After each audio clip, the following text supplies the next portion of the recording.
ओम नमः शिवाय। प्रिय भक्तजनों, आज मैं आपको भगवान शिव जी की कथा का श्रवण करा रही हूँ, जिसके माध्यम से आप जानेंगे कि भगवान शिव अपने और अपने भक्त के बीच आने वाली हर बाधा को दूर कर देते हैं और अपने भक्त की सहायता के लिए स्वयं आते हैं। अगर आप यह प्रेरणादायक कथा सुन रहे हैं तो पूरा सुने, इसे आधा अधूरा छोड़कर जाने की गलती ना करें। इस पवित्र कथा के माध्यम से आप भगवान शिव से नई सीख प्राप्त करेंगे, इसलिए इस पवित्र कथा को पूर्ण भाव और निष्ठा के साथ सुने और भगवान शिव का आशीर्वाद प्राप्त करें। तो चलिए कथा को प्रारंभ करते हैं। आइए जानते हैं शिव जी और सोने के शिवलिंग की कहानी। रामपुर गांव में शिवम एक चौकीदार था। वह रात भर गांव की गलियों में लाठी लेकर आवाज लगाता घूमता था। इसके चलते गांव वाले चैन की नींद सोते थे। वह रात को अपना खाना लेकर निकलता और शिवजी के मंदिर जाता था। रात के समय जब पुजारी जी मंदिर बंद करते तब वह अपने काम पर निकल जाता था। एक दिन पुजारी बाबा ने उससे पूछा, शिवम, यह सभी गांव वाले सुबह मंदिर आते हैं और तू रात को मंदिर आता है, उसके बाद मंदिर बंद होने तक बैठा रहता है। फिर शिवम कहता है, पंडित जी, जब तक मैं भगवान के दर्शन नहीं कर लेता मैं अपने काम पर नहीं जा सकता। दूसरा, जब तक भगवान बैठे रहते हैं मुझे गांव की चिंता नहीं है। जब ये सो जाते हैं तब मैं गांव की रखवाली करने निकलता हूँ। पुजारी जी बोले, तुझे इतना विश्वास है शिव जी पर? शिवम बोला, हाँ पंडित जी, मेरा विश्वास अटूट है। इसी तरह समय बीत रहा था। एक दिन मंदिर में एक सेठ जी आए और पुजारी जी से बोले, पंडित जी, मेरे कोई संतान नहीं है, मैं भगवान भोलेनाथ की पूजा करना चाहता हूँ। पंडित जी सेठ जी की पूजा करवा देते हैं और कहते हैं, भगवान ने चाहा तो तुम्हें अवश्य संतान की प्राप्ति होगी, लेकिन उसे लेकर मंदिर में दर्शन करने अवश्य आना। एक साल बाद सेठ जी के घर बेटा पैदा होता है। वे अपनी पत्नी व बच्चे के साथ मंदिर पहुंच जाते हैं। सेठ जी पंडित जी से कहते हैं, पंडित जी, भोले बाबा ने मेरी पुकार सुन ली। यह सुनकर पंडित जी बहुत खुश होते हैं। उसके बाद सेठ जी कहते हैं, पंडित जी, मैं इस शिवलिंग की जगह सोने का शिवलिंग स्थापित करना चाहता हूँ। सेठ जी की बात सुनकर पंडित जी आश्चर्य से बोले, यह आप क्या कह रहे हैं सेठ जी? यह शिवलिंग बहुत पुराना है, हम इसे हटा नहीं सकते, और अगर आपने सोने का शिवलिंग स्थापित कर दिया तो इस खबर के फैलते ही शिवलिंग चोरी होने का खतरा बढ़ जाएगा। सेठ जी बोले, लेकिन पंडित जी, मैंने निर्णय कर लिया है, आप कोई उपाय बताइए। पंडित जी कहते हैं, ठीक है, मैं गांव वालों से सलाह करके आपको बताऊंगा। आप 2 दिन बाद आइए। रात को पंडित जी शिवम से बात करते हैं। शिवम कहता है, पंडित जी, आप चिंता न करें, भोलेनाथ पूरे संसार की रक्षा करते हैं, क्या अपने शिवलिंग की रक्षा नहीं कर पाएंगे? आप एक काम कीजिए, सेठ जी से कहिए इस शिवलिंग को ही सोने से मढ़वा दे। इससे यह शिवलिंग सोने का दिखने लगेगा और इसे हटाना भी नहीं पड़ेगा। पंडित जी बोले, लेकिन चोरों की नजर में तो यह सोने का शिवलिंग होगा, उन्हें थोड़ी पता होगा कि यह पत्थर का है। शिवम कहता है, आप उसकी चिंता मत कीजिए, सब भोलेनाथ पर छोड़ दीजिए। पंडित जी अगले दिन सेठ जी को सब बता देते हैं। सेठ जी शिवलिंग पर सोना लगाने का काम शुरू करवा देते हैं। 1 महीने में शिवलिंग सोने का दिखने लगता है। एक दिन पंडित जी शिवम को बुलाते हैं और कहते हैं, शिवम, तुम्हारी बात मानकर मैंने सेठ जी से शिवलिंग पर सोना तो मढ़वा दिया, लेकिन रात में इसकी रखवाली तुम्हारे जिम्मे है। शिवम कहता है, पंडित जी, वैसे तो मेरे रहते पूरे गांव में चोरी नहीं हो सकती, लेकिन फिर भी मैं मंदिर का विशेष ध्यान रखूंगा। एक दिन रात को शिवम मंदिर के पास से गुजर रहा था तो उसने देखा मंदिर के द्वार खुले हैं और एक आदमी शिवलिंग के पास कंबल ओढ़कर बैठा है। शिवम उसके पास पहुंचा और बोला, तू कौन है और मंदिर का द्वार कैसे खोला? चोर है क्या तू? आदमी बोला, नहीं, मैं चोर नहीं हूँ, मैं केवल यह सोना हटाना चाहता हूँ, तुम इस सोने को ले जाओ। शिवम बोला, क्या मतलब, इस सोने को क्यों हटा रहे हो? आदमी कहता है, यह सोना तुम्हारे कारण लगा है, इसलिए मैं चाहता हूँ कि यह सोना तुम ही ले जाओ। शिवम बोला, आप कौन हैं और ऐसा क्यों बोल रहे हैं? तभी वह आदमी भगवान शिव के रूप में प्रकट हो जाते हैं। शिव जी कहते हैं, मेरे और मेरे भक्तों के बीच में यह सोने की दीवार खड़ी कर दी है।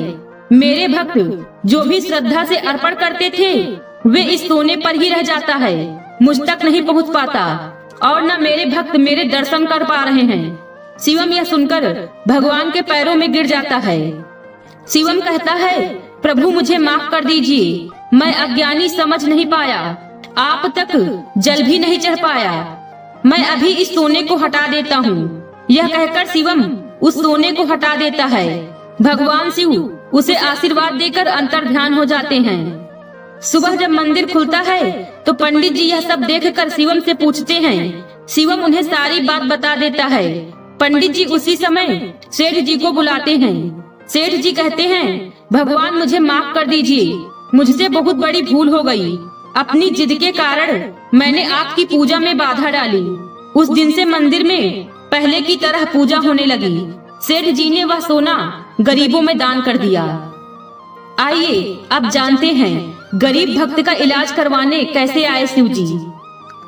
लखीमपुर शहर में मदन एक होटल में खाना बनाने का काम करता था। मदन बहुत ही स्वादी खाना बनाता था। मदन जो भी खाना बनाता था सभी उसकी तारीफ करते थे। मदन के घर में उसकी पत्नी रमा और एक बेटा मोहन था। मदन को हर महीने 5,000 रुपए मिलते थे, जिससे किसी तरह उनके परिवार की गुजर बसर हो जाती थी। एक दिन मदन अपने घर से काम पर जाने को निकला, तभी उसकी एक ट्रक से टक्कर हो जाती है। मदन सड़क पर गिर जाता है, उसके सिर से खून निकलने लगता है।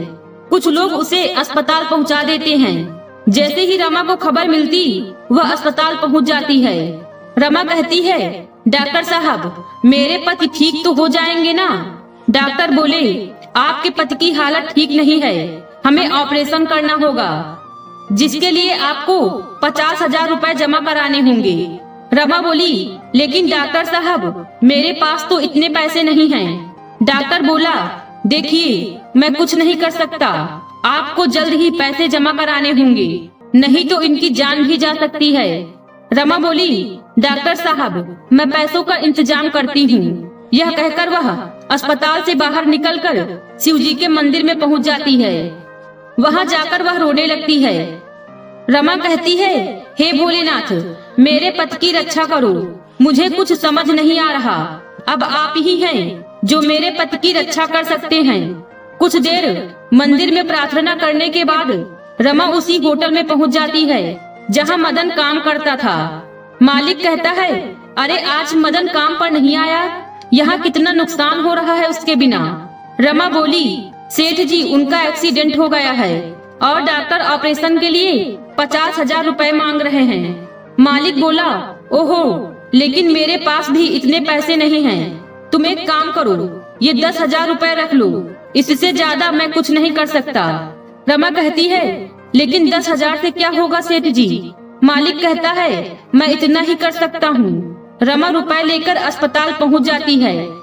रमा कहती है, डॉक्टर साहब ये पैसे आप रख लीजिए, मैं कल तक बाकी पैसों का इंतजाम कर दूंगी।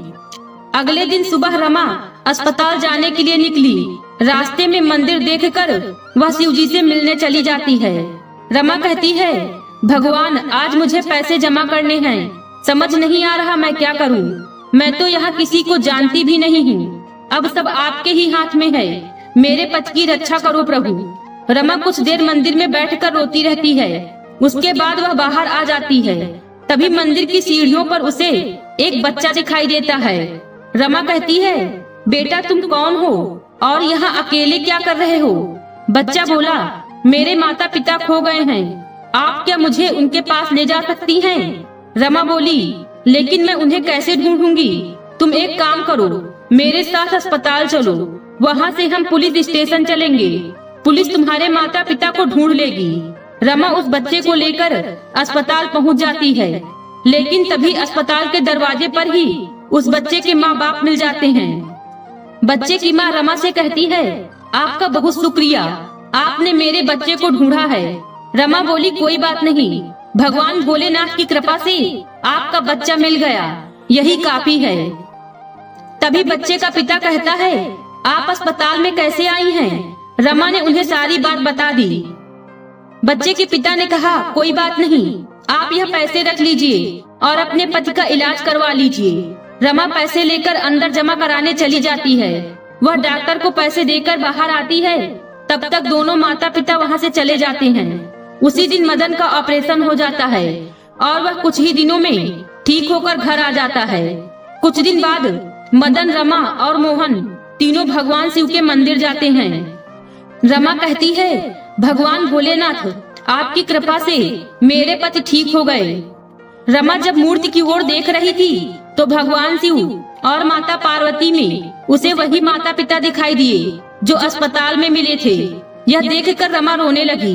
रमा बोली, भगवान, आप स्वयं मेरी मदद करने आए और मैं आपको पहचान न सकी, मुझे माफ कर दीजिए। रमा ने यह बात मदन को बताई।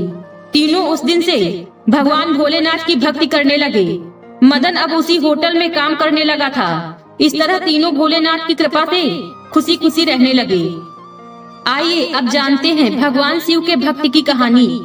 एक गांव में संजीव अपने पिता भानु प्रताप के साथ रहता था। संजीव के पिता बहुत धनवान थे, लेकिन संजीव बहुत सीधा साधा था। उसे पैसों का लालच नहीं था। भानु प्रताप चाहते थे कि उनका बेटा उनका व्यापार संभाले, लेकिन संजीव भगवान भोलेनाथ का भक्त था। वह उनकी सेवा में लगा रहता था। एक दिन भानु प्रताप ने संजीव से कहा, बेटा, मैं चाहता हूँ तुम मेरा व्यापार संभाल ले, तो मैं तेरा विवाह कर दूँ। यह सुनकर संजीव ने कहा, पिताजी, मैं भगवान की भक्ति करना चाहता हूँ, इसलिए ना तो मैं आपका व्यापार संभालना चाहता हूँ, न विवाह करना चाहता हूँ। यह सुनकर भानु प्रताप सोच में डूब गए। अगले दिन भानु प्रताप ने यह बात अपने एक मित्र घनश्याम को बताई। तब उसने भानु प्रताप से कहा, तुम अपने बेटे का विवाह किसी होशियार पढ़ी लिखी कन्या से कर दो, वह तुम्हारे व्यापार और बेटे दोनों को संभाल लेगी। कुछ दिन बाद भानु प्रताप ने एक सुयोग्य कन्या देखकर संजीव का विवाह कर दिया। कविता एक पढ़ी लिखी समझदार लड़की थी।